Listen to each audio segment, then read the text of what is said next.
Okey, ini antara bab dalam tajuk kita. 6.1 penjanaan tenaga elektrik, 6.2 transformer, 6.3 penghantaran dan pengagihan elektrik. Okey, mula-mula kita masuk 6.2 iaitu transformer. Kita masuk kepada tajuk struktur transformer. Transformer ni sebagaimana yang anda boleh lihat, okey, terdiri daripada teras besi lembut berlamina dan mempunyai dua gegelung dawai, iaitu gegelung primer dan gegelung sekunder, dan voltan input dan satu lagi voltan output. Seterusnya, transformer terbahagi kepada dua, transformer injak naik dan transformer injak turun. Kalau transformer injak naik, awak perhatikan pada gegelung primer. Gegelung primer, kalau gegelung primer dia kurang bilangan lilitan daripada gegelung sekunder, maka itu ialah transformer injak naik. Saya ulang, kalau bilangan lilitan gegelung primer adalah kurang, yang warna merah, kita tengok transformer injak naik, bilangan lilitan gegelung primer kurang daripada gegelung sekunder, itu ialah injak naik. Okey, dan sebaliknya, injak turun, yang berwarna hijau injak turun, kalau gegelung primer dia lebih banyak daripada bilangan lilitan gegelung sekunder, itu ialah injak turun.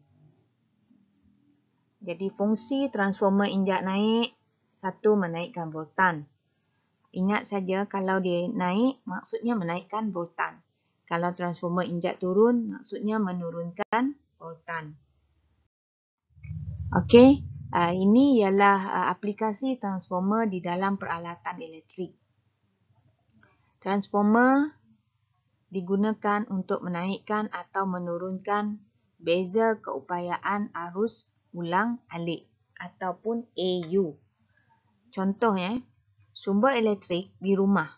Kalau sumber elektrik di rumah tu dia punya voltan 230 volt, radio beroperasi menggunakan bekalan 12 volt. Jadi guna transformer tadi untuk menurunkan 230 volt kepada 12 volt. Dan sama juga untuk pengecas telefon bimbit yang 5 volt. Jadi kita guna transformer untuk menurunkan 230 volt kepada 5 volt. Okey, seterusnya. Ini 6.3. Penghantaran dan pengagihan tenaga elektrik. Okey, mula-mula kita tengok yang pertama, nombor 1. Stesen jana kuasa. Pada stesen jana kuasa, penjana tadi akan menghasilkan arus elektrik dengan voltan 11 kilowatt ataupun 25 kilowatt. Dan seterusnya, nombor 2, di situ stesen transformer injak naik akan menaikkan ke 132 kilowatt atau 275 kilowatt ataupun 500 kilowatt. Dan dihantar ke kabel.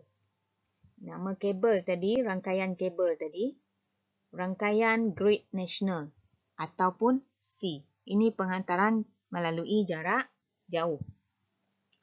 Okey, dan dihantar ke mana?